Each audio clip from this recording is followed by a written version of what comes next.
The Spoken Token is a proud member of the Pod Studio One podcast network.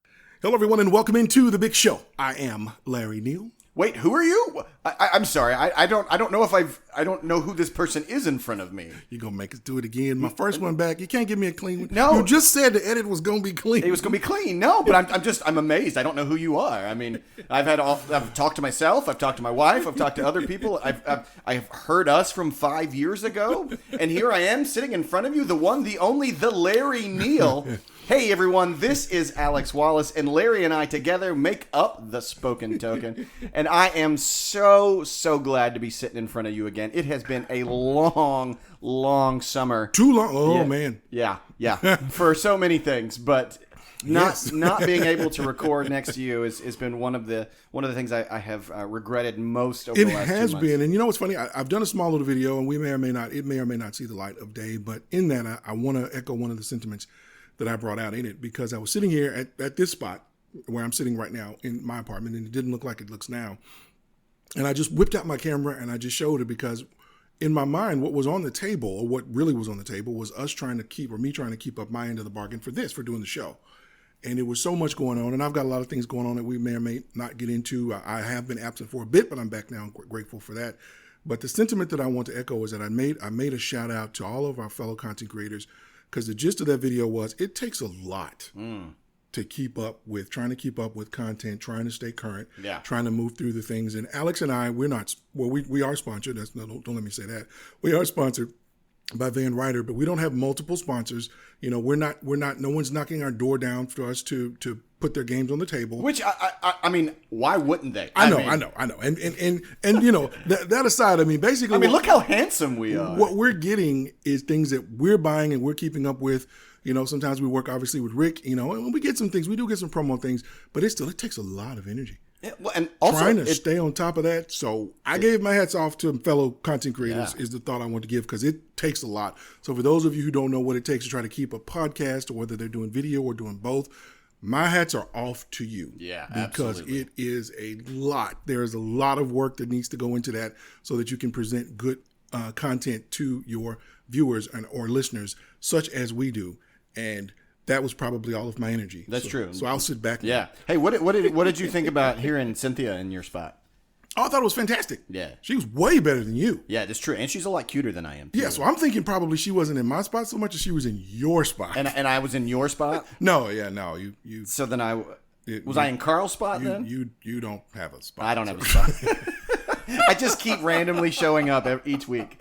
No, that episode was good. I'm glad you brought that up too. No, that episode was fantastic. If you guys haven't listened to a few episodes back, at the kind of the height of my situation, Alex and his lovely wife, she agreed to step in, and they did a live show. And the guys, they talked about some stuff. It's one of my favorite episodes of our entire run, because of the things that they covered in terms of being in board games from a couple perspective, how they dealt with it. They talked about the issue. They showed the issue, and these are things that people have to live with. And then they talked about how they dealt with it. And it's so valuable. So if you're dealing with that, if you think you may have somebody who's got a significant other that's either in games or they're the one who's maybe on the outside looking in, go and listen to that episode. Yeah. Share that episode with as many people as you know.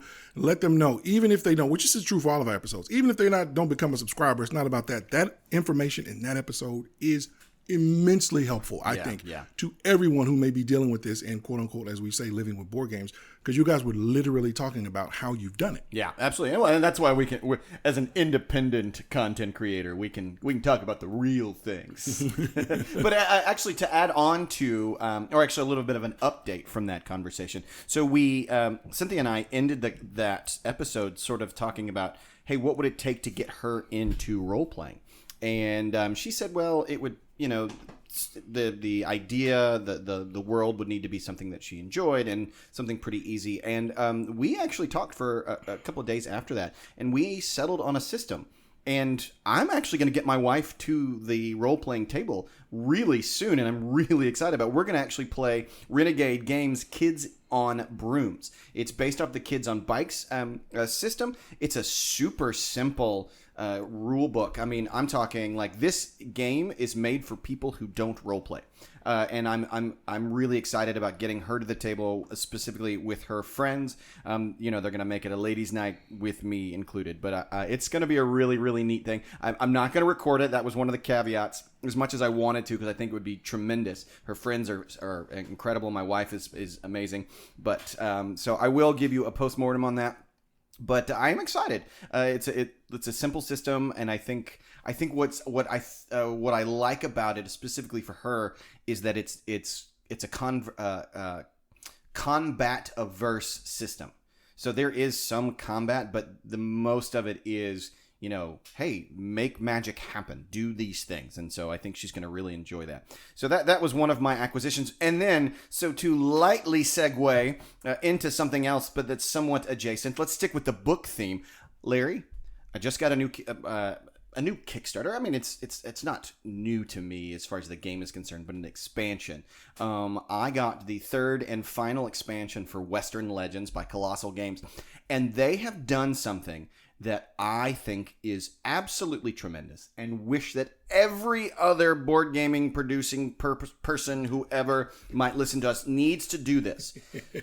Well, I love it for a lot of different reasons. Well, hang on. I didn't even say what it was, though. No, I know what you're saying, though. Yeah, and I'll hold on to what I'm saying, because Okay. what I'm saying is a little abstract, but not really. Yeah, but well, you're always abstract. Well, You're abstract, obtuse, rotund. Hey, hold on. Wait a minute.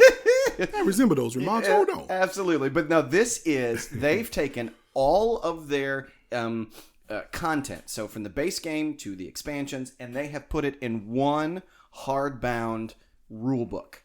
It is not only beautiful, but it is useful. So now, instead of tracking down, all of the different rules, they have everything in one place. And a physical hardbound thing. Yes, and it's all within, like, all expansion rules are mixed in with all the normal rules. So everything you need to know to play is in one place. It is a brilliant idea. I'm sure someone else has done this. They have. But I'm with you. I mean, I wish more people could pick it up. I know why they can't. And the challenge of why they can't, obviously, is we're already a very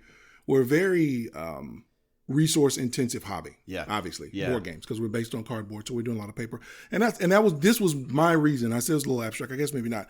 My reason why I wish more people would do it, because I love print media. Mm-hmm. Well, I don't even think, and that's a form of. I don't even think people need to do a hardbound book, but I think if companies were to say, hey, we've got 5 expansions. I prefer the hardbound. Well, I mean, I would too. But if they were just to do a softbound book that collects everything, and it's formatted in a way in which all expansions fit within their perspective pieces or places within the game itself. Right. I mean, like, if you think about what's something that has a bunch of expansions. I mean, look, like your Ascension.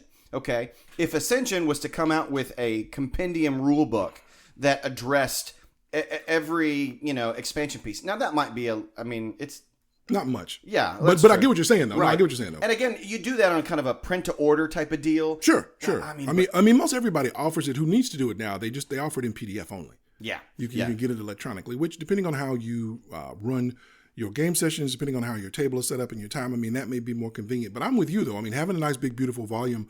I mean, my bookcase over there now has got some stuff from VanRyder. I've got some stuff from a couple of video games, got a couple of art books. And it's just like I said, if I had something like that, it would certainly be out here on my bookshelf. Yeah. Because it's fantastic. It looks beautiful. And you know what's funny? That game sitting right by you right there, Dragon Dice, they offered a hardback version that is the exact same thing. Oh, yeah. I got the softbound version. It's what's under here. I didn't bring it out. And I wanted the hardbound, but I didn't. I wanted to spend that money in dice. Yeah. Because I hadn't gotten any of the dice, so I spent the extra $20 in dice instead of getting the book. But they've done the same thing because that is version 4. Okay. So that's version 4.0. So they've got all of the expansion, all the races. Because each one of the little boxes like that one sitting there, right there, facing you, they come with their own rules supplement. Mm-hmm. So that's one definitely that for sure does it. So each one of those little supplements they're in the book, and now you've got one big place to do it. No, I think it's neat. I love print media. I'm a romantic when it comes to print media. So that's why I was saying I wish more of them would do it. But I understand why they won't. They're already putting a lot of pressure on the ecosystem. Yeah. To make their main product, which is a board game made out of cardboard. So, and to do the rule book that's in there. I wish they would spend, and also too, I'll add this to it.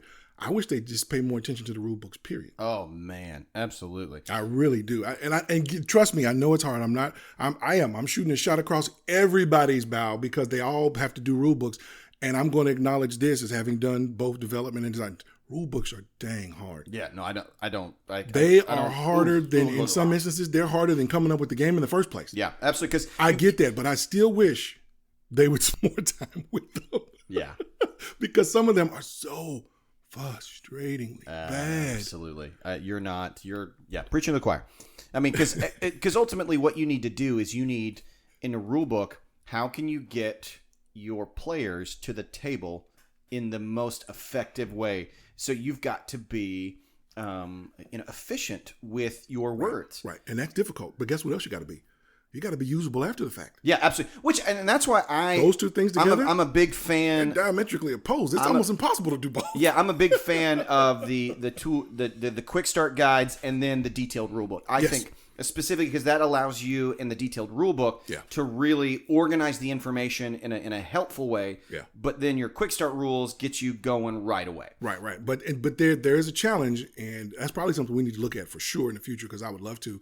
There's a challenge when you do it that way, though, of like you said, once you know the game and you just get that occasional caught up, how do you reference? You know what I mean? Yeah. It's like this one thing I need to look up. Do I have to read through the whole quick start again? Yeah. Okay, no, I got to go through and read through the whole regular. And I think that's one of the things Fantasy Flight has always done well, and that's because they, of course, they're a larger corporation. Put a couple of books in every box. Yeah, but they're done that way. They're done alphabetically in their deep rules, and I really really appreciate that. Yeah, no, it's good. It's an ongoing challenge, and again, it's not an ongoing gripe at everybody. It's just I do wish they would all pay more attention because they deserve it. Because like you said, rule books they're difficult. Yeah, rule books are super hard. I'm looking at Dinosaur World's rule book. It looks fantastic. Mm-hmm. And I kind of know the game because I had watched some of the playthrough videos. So I haven't used it to try to teach somebody, but and I mean, just overwhelmingly. In fact, I'm going to show it to you when we finish before you go today. Just flipping through it, it looks phenomenal. Yeah. And there's so many illustrations in it. Yeah. And it's just, there's so many sidebars and the call outs are the same. They use the same thing for a call out. When something's this color, or in this color bar, it means something. I mean, that's consistent throughout. Yeah. So they use all of those tropes, and the rule book is fantastic. Well, and fantastic. You can tell, Pandasaurus has gone above and beyond in their graphic design department, and you can see where that's where a lot of their talent is. I mean, because especially just coming out from Dinosaur Island, that rule book was a little challenging, but as that kind of steamrolled in and they got quite a bit of capital out of that. Every game out of that, them changing, right. Well, that's another sign of a good publisher too, right? Well, but I mean, as they've grown, and you can see that they took steps instead of just. I've peeked at the Coffee Traders one, and it's it made my head hurt. I think, but Coffee Traders is going to be not from a negative connotation though, but it presents a lot of information, so I'll have to see the balance of information. It looked phenomenal. It looked amazing, actually. Yeah. In fact, it's amazingly inviting. It looks like a spiral bound notebook, and the cover's like it's green. It's even got like the faux worn covers on it, like you've been flipping. Oh, fun! And it's like something that somebody would carry, like if you work for a coffee. And then that's the whole motif. Yeah. So it looks fantastic, but they are presenting a lot of information. You've hit on something there.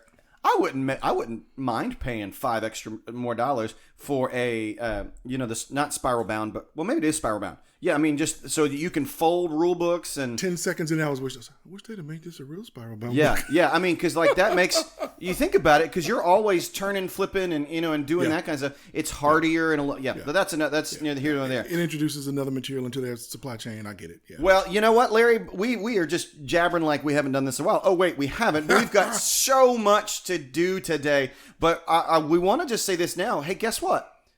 It's our birthday. We missed it. Oh yeah, that's right. We missed it.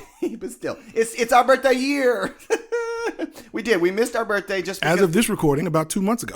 Yeah, but I mean, our schedules were so crazy. But the Spoken Token is officially 6 years old. Oh man, we have been doing this for a while. So now, also in that, because we've been doing it for 6 years. This is our 99th episode. That's right, episode 99. And so 99? Oh, that's so. Oh, I should have been. Oh, I love Brooklyn Nine-Nine. That's such a fun show. Now I'm sad I did it. Oh, but it's okay. I'll move on.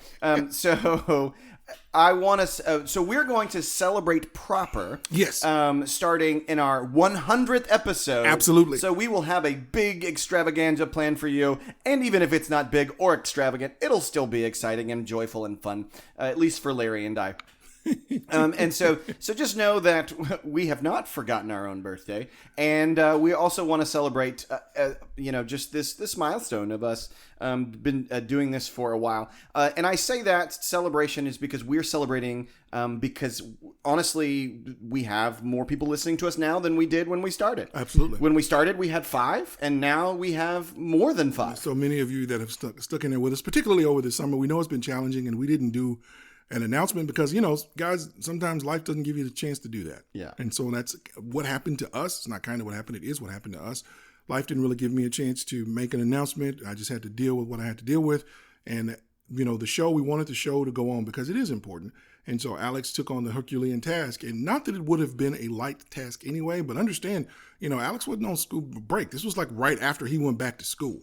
So the time when Alex is normally literally not on the show, and I'm looking for somebody to co-host, I was completely, MIA. Yeah. Through I had no choice. Yeah. So he took that on for me and kept us going, and we managed, like I said, we went to the archives. Thank goodness for those previous 5 years. That's true. And so we could go into the archives. Not our first choice, but, we'll do what we have to. But for those of you that have stayed, and I'll be honest, I'll be completely candid. The numbers have dropped off a bit. I don't blame you. Particularly those of you who had heard those, but not all of you, and the vast majority of you have stayed. Yeah. I can't tell you how much I appreciate that. Yeah.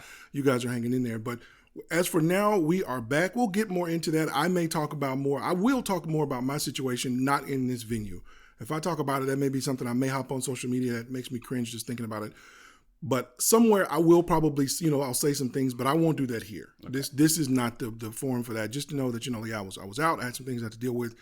And Alex stepped up for us. But no, we appreciate you guys being here. And our plan is, as always, is to continue moving forward, sharing board games one box at a time with you guys. And I guess what you're saying is we better get on with the rest of the show. Because it's a big deal. It's a big deal. It's been a big deal. And this has been a super mega sized opening for us, too. It's true. Woo-hoo. I mean, again, we were rusty. It took us 5 years to get it down to about 5 minutes. So we were rusty. So next episode, we'll be back down under 10 minutes for the opening. Yeah. But let's get this rolling, those intro credits, and get on into the show. Hello, everyone, and welcome to the Spoken Token Podcast, episode number 99. And this time, Alex and Larry are finally back together again. Join us as we get into some conventional wisdom, spoken token style, and discuss upcoming board games that are new this convention season. Then stay tuned as we prepare to move forward with a huge show milestone very, very soon and celebrate being back on the show together again. So, sit back, relax, get your wish lists ready to go, and turn us up as we join your hosts, Alex Wallace and Larry Neal.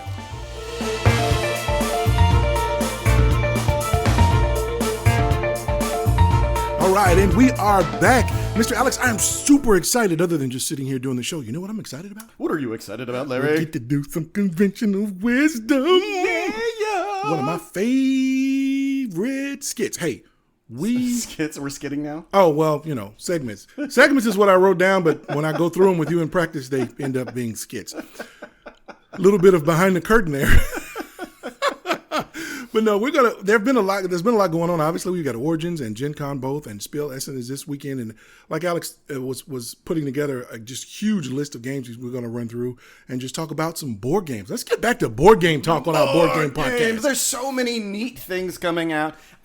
So I have scoured the internet so that you don't have to.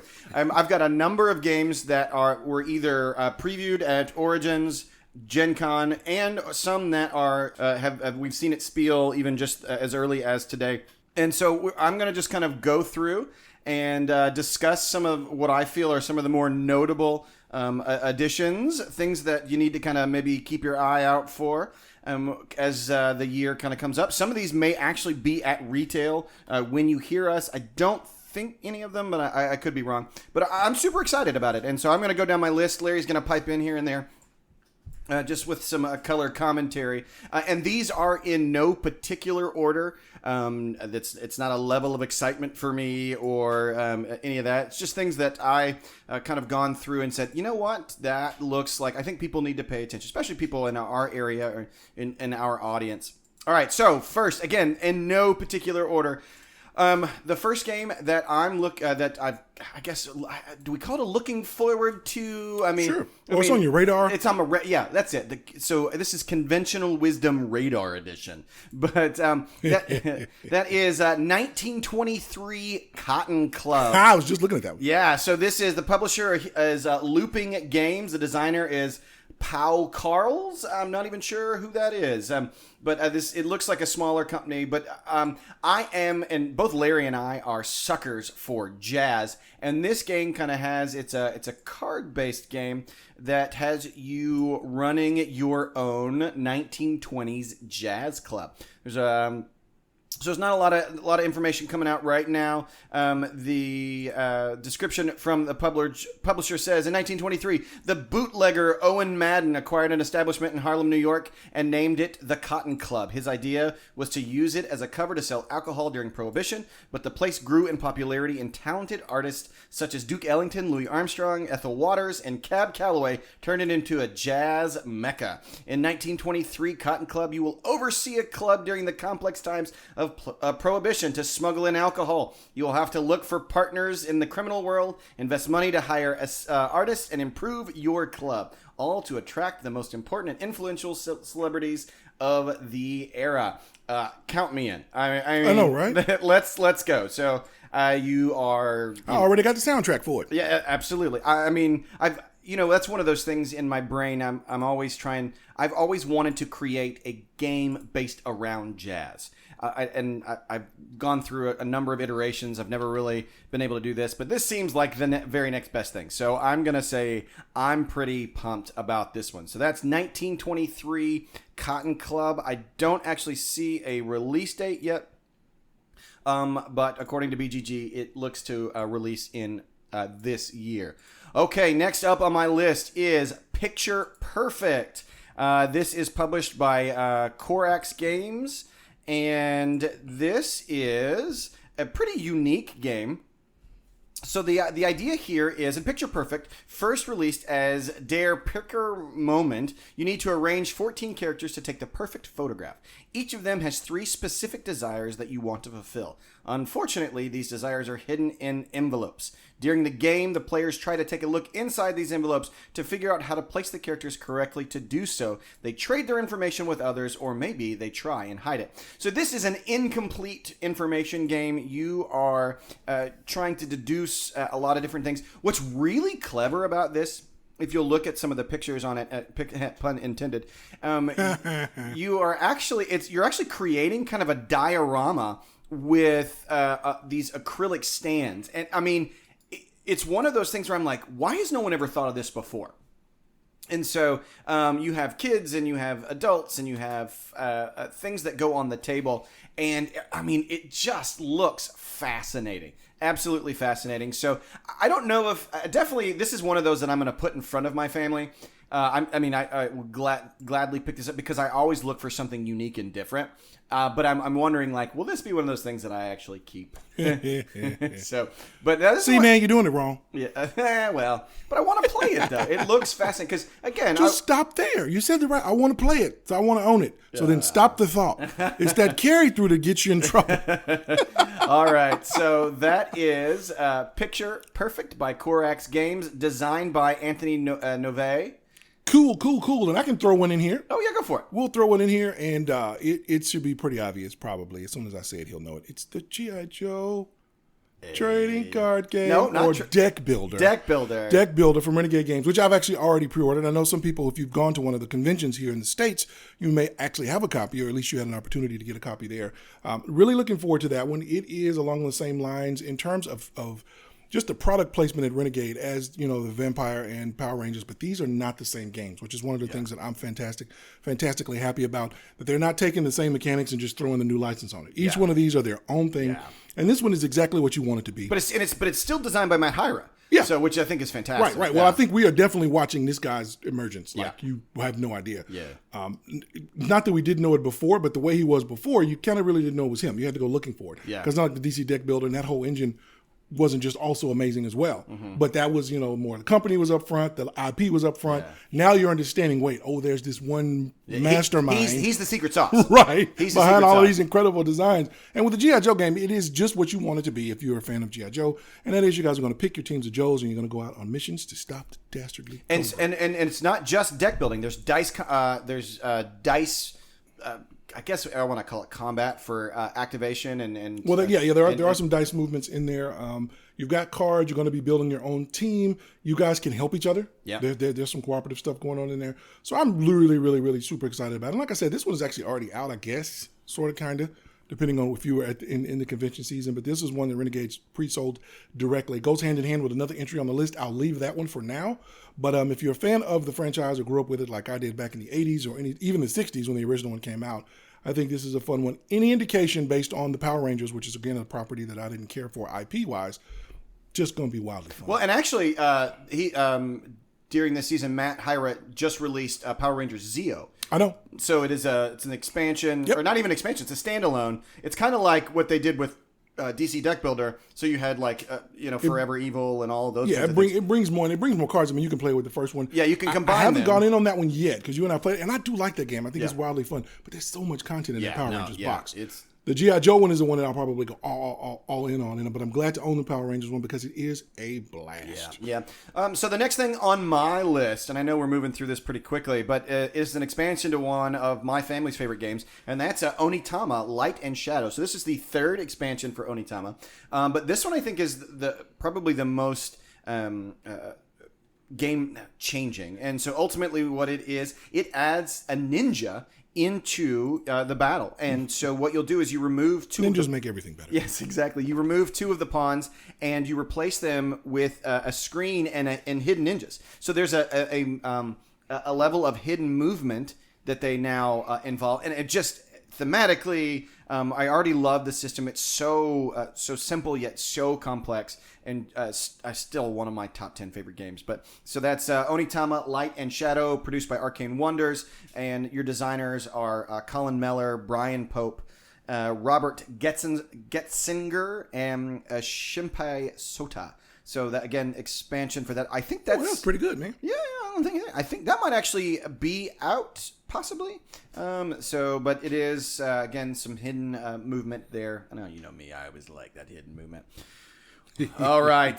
This next one seems to be the convention darling. I've seen quite a bit of people talking about this one, have some excitement about it. I didn't even know much about it till I started doing my research for that, and it's by a new publisher, well, not a new publisher, but a publisher that's been picking up a lot of steam, and it's Devere. The publisher's Devere. The game is Bitoku, or Bitoku, I think, because there's a U at the end there. The designer is German P. Milan, and this game, oh my goodness, it is overwhelming. It's worker placement, dice placement, card movement, tableau build. I mean, it is... There's so much in here, but my goodness, it's gorgeous. It's absolutely gorgeous. So I don't know enough about it other than everyone else was talking about it. So I figured I might want to put it on your list as well. But it's beautiful. So, hey, others are talking about it. So this is what it says. So players will have yokai represented by the cards that make up their hand, which must be placed in the right places at the right time in order to obtain the maximum benefit from the abilities they offer. Furthermore, during the game, players earn more yokai cards for their deck, thereby increasing their playing options and achieving a higher score. Each player, there's so much here. There's truly a wide range of actions to carry out, and this is without taking into account the personal domain where the players can lay out another layer of additional strategy with managing pilgrims. So basically, reading through this description, it's going to be just a kitchen sink of mechanics.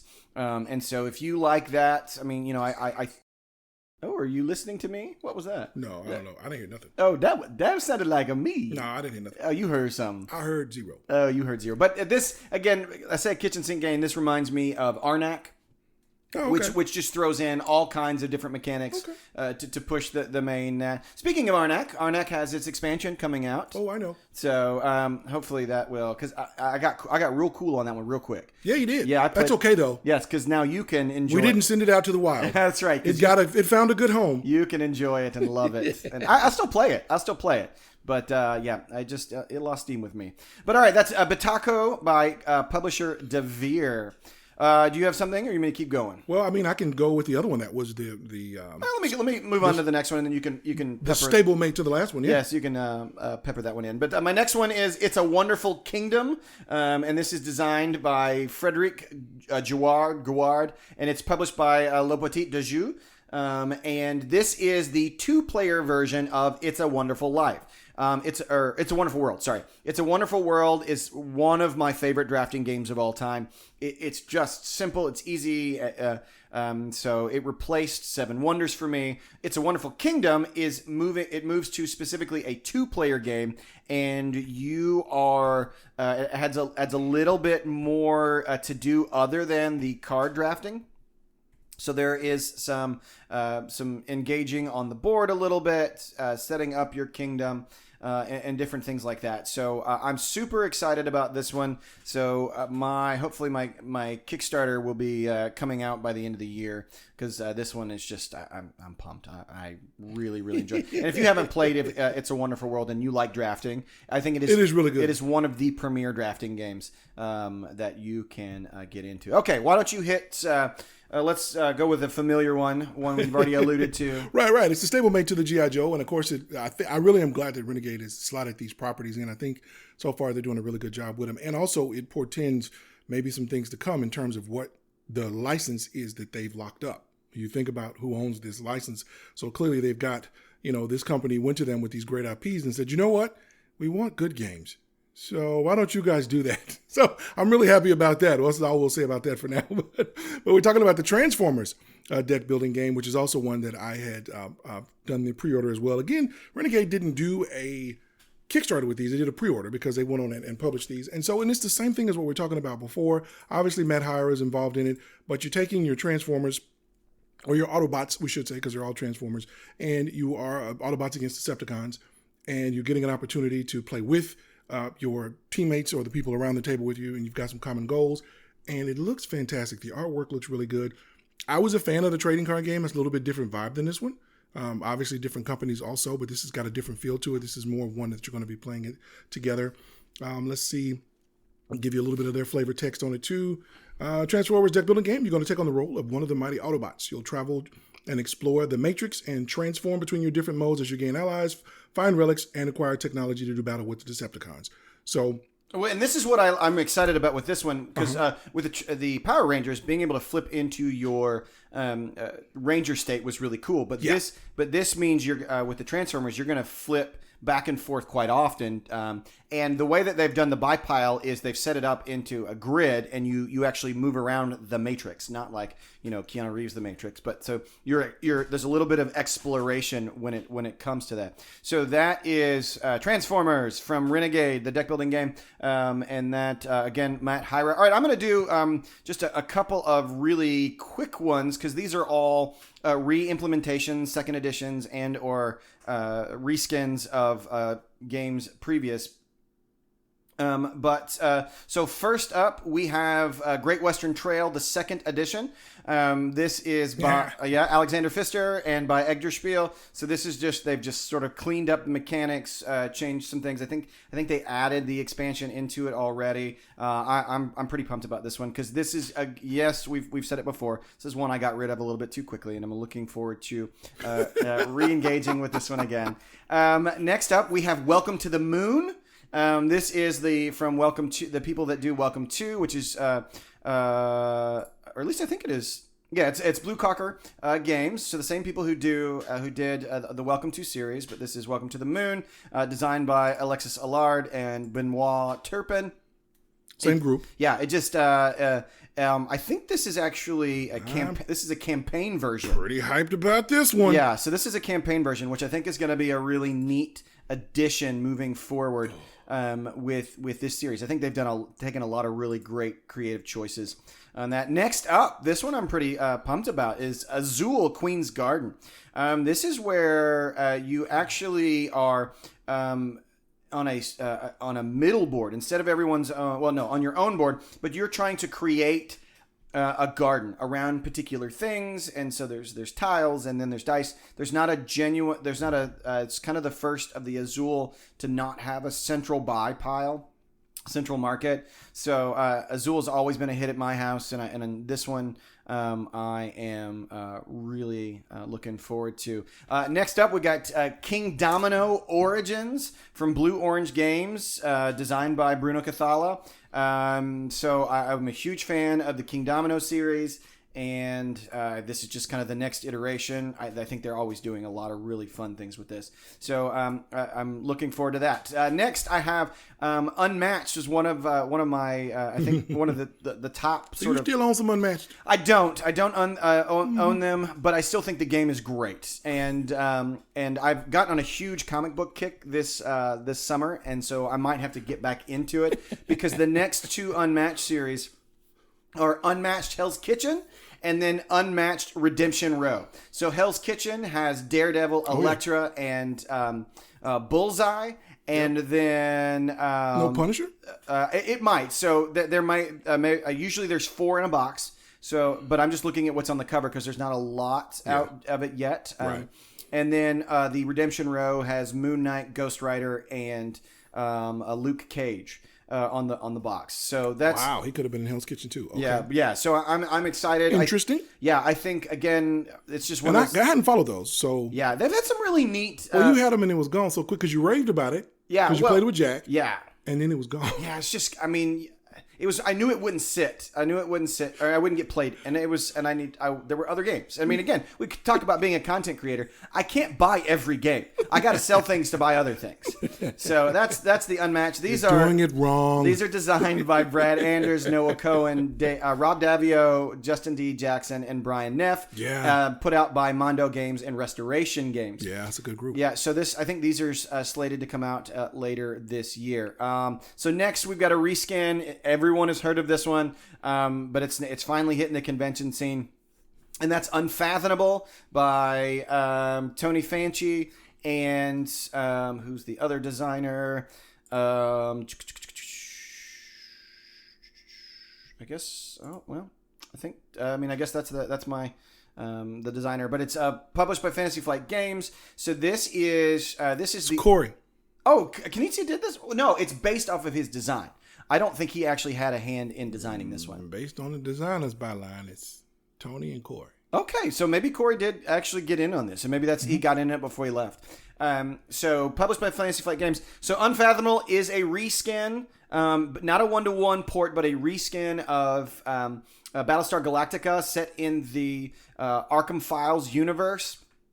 So that would be why they would have to. That's what I'm saying. Yeah, they would have to list him as the designer, right? Because he fully designed the other one. Exactly. That's what I'm saying. Yeah, I think. Yeah, but he's listed as a designer. I mean, he's got full credit. Right, but again, design, it's based. It is a re-implementation of Battlestar Galactica, the board game. Yeah. And so this one, I'm really curious on. Cause you gonna pick it up? And that I will say that here lies the dilemma, because they do a lot of things different. Not a lot of things, but it's a different enough that it intrigues me. I think it's also more accessible to people who don't know Battlestar Galactica. But I just hit myself in the ear. I didn't know what that was. Apparently my subconscious self is like, no, you will not buy this. I don't think that's what that's telling you. Yes, or maybe you should buy it. But I'm on the fence. Battlestar doesn't get enough play at my house, but it's still top 5 favorite board game of all time. You're not going to let it go anyway. Yeah, and so who knows? I mean, that's one that you'll never get any kind of a value for. It'll never be reprinted again. Yeah, so. yeah, and so I'm not even. You need to leave that to the boys for college fun. Yeah, and we'll see. I will absolutely play it. I guess it's the difference between space and on sea. So, but yeah, that's Unfathomable. And then let's see. I think Yeah, so those are all of my re-implementations, expansions and or things that are just extensions of Rethemes. Yeah, rethemes. All right. So now moving on to I have 6 games here that are. Oh, actually, nope, I missed one. No, it's fine. That one, it's kind of on the bubble of reskin and an extension of. But so, all right, moving on to my last 6. So hang in there, folks. We're almost done. But we have this first one is from Board and Dice Games. It is called Origins: The First Builders. This is the designer is Adam Kapwanski, I think. This is the same group that did Takanu and and a lot of cool stuff here. But this one is looking at it, it looks similar to Takanu in the fact that you are moving dice and there's some things, a lot of different spots to go. There's a little bit of a tableau building, but you are, as far as I understand, you are an alien that is helping civilizations grow. And so you're going to get to add some powers and different things like that to create a civilization. There's a military track, and it's a neat take on the civilization style game. On the builder style. Yeah, absolutely. So that's again slated for this year, 2021. Next up for me, it's just I'm excited about this just because I followed this on Facebook. So I'm a part of some board gaming groups. And this gentleman, I want to say last year during the pandemic, he and his daughter started to create a board game. They wanted to create a family dungeon crawl. And so they created and they had a successful Kickstarter at the beginning of this year. It's called Cora Quest.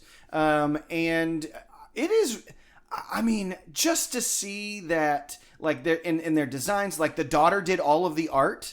And it looks really, it looks like a kid drew it. Now you do have some. Yes, it does. You have some modern, some artist touch to it.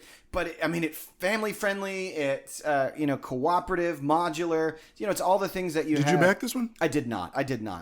Oh. And it was one of those. We have dungeon crawlers at the house. I'm just excited about the journey that this game took. Just to see that there was a family that together went all the way with this. It's got a print and play. And so that's so the gentleman that created, his name is Dan Hughes. His daughter is Cora Hughes. And then it was published by Bright Eye Games and Lucrum Games. And again, had a really successful Kickstarter. I think a lot of it was because of the story behind it. So really, I think that's going to be a fun one. Just to that's the essence of board games, man. Yeah. It's great. Yeah, it's great. Awesome. Family. That's awesome. So, and I hadn't heard of that one. You sprung that one on me. Good. Yes. Good this next one I put on my list just for you, my man. Uh-oh. It goes back. It is published by VanRyder Games, like I said earlier, kind of a newer group on the scene. And this is called MazeScape's Labyrinthios. And this is a solitary game that it says the solitary game with labyrinths that defy logic. So it's a bunch of mazes and puzzles. Man, this one for me. You just said puzzles. I know.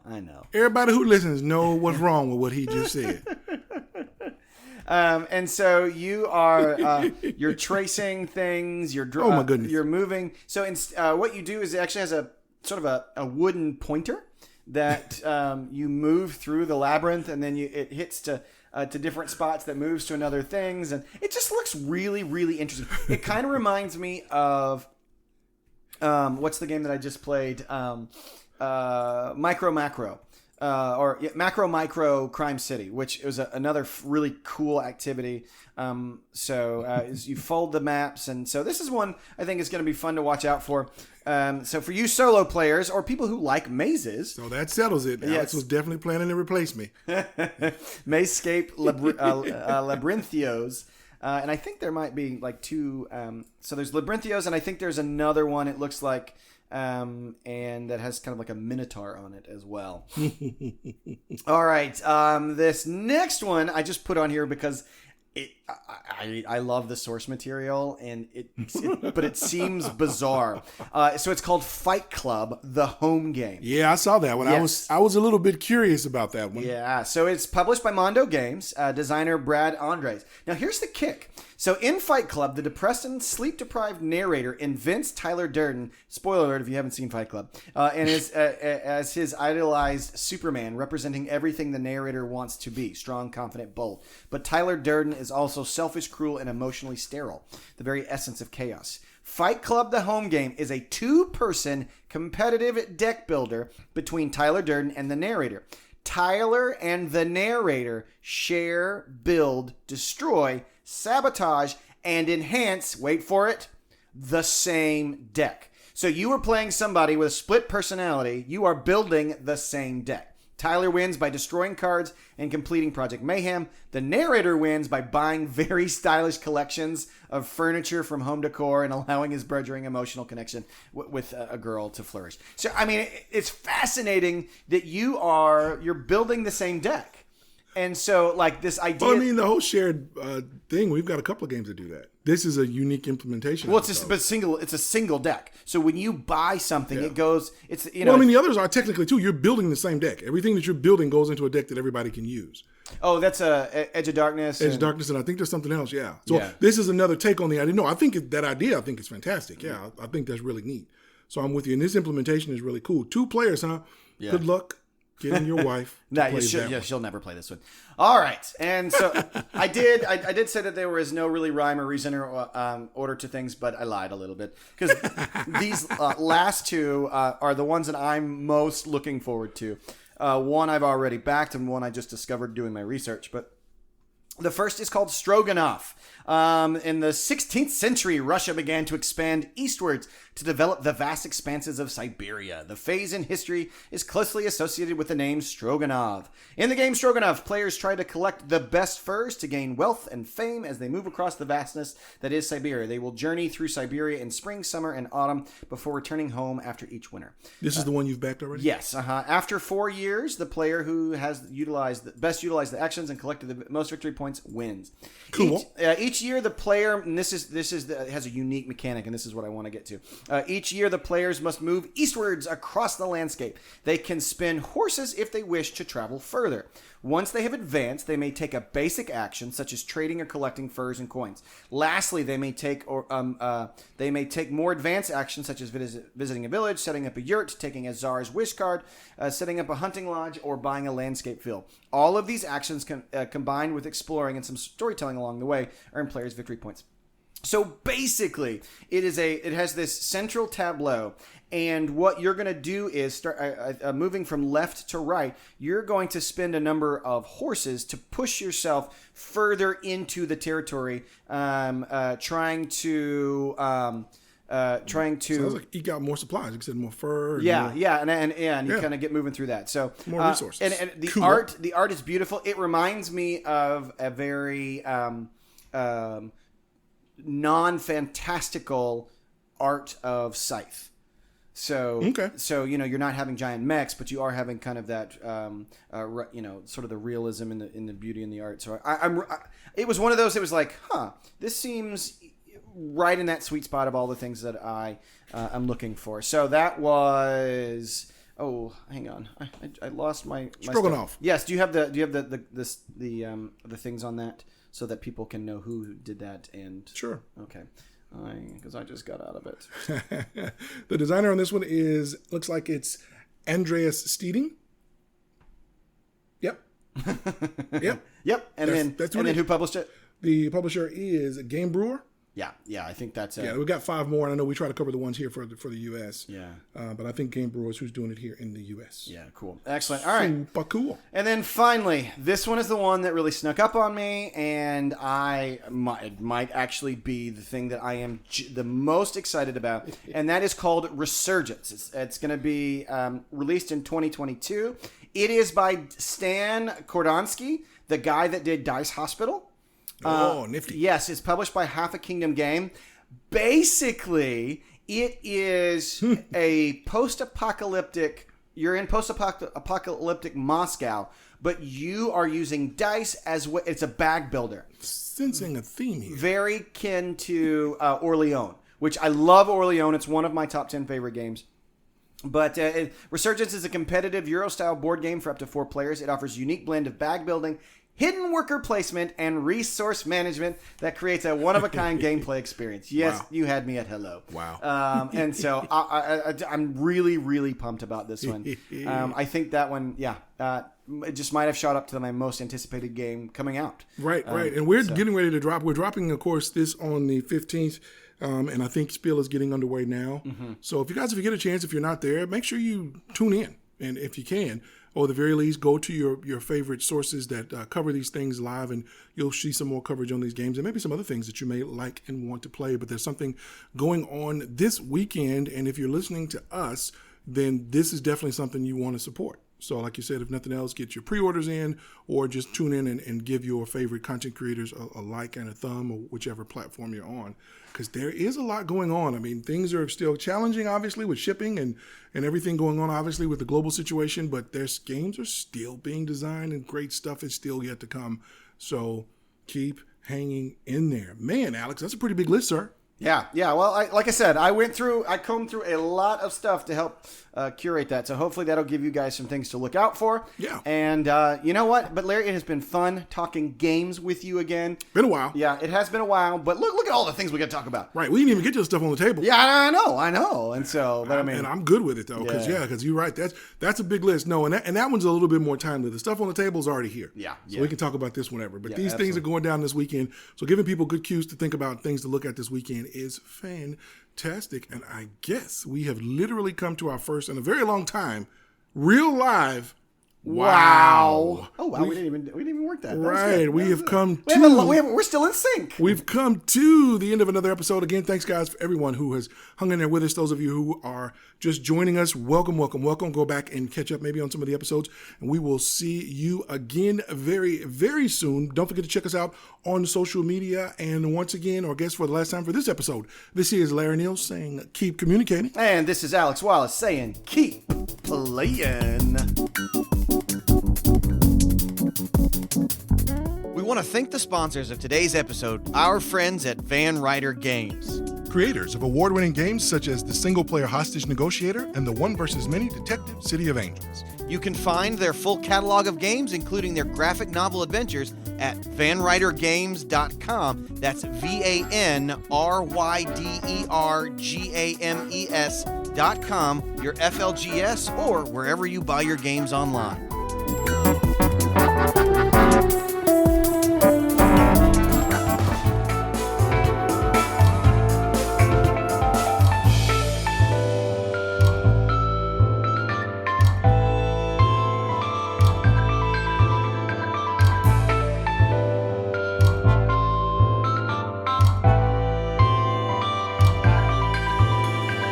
This has been the Spoken Token Podcast. If you'd like to interact with us, please contact us through email at thespokentokenpodcast@gmail.com, on Instagram at The Spoken Token Podcast, on Twitter at The Spoken Token, or on Facebook at The Spoken Token Podcast. And you can reach us through our BGG Guild, number 2656.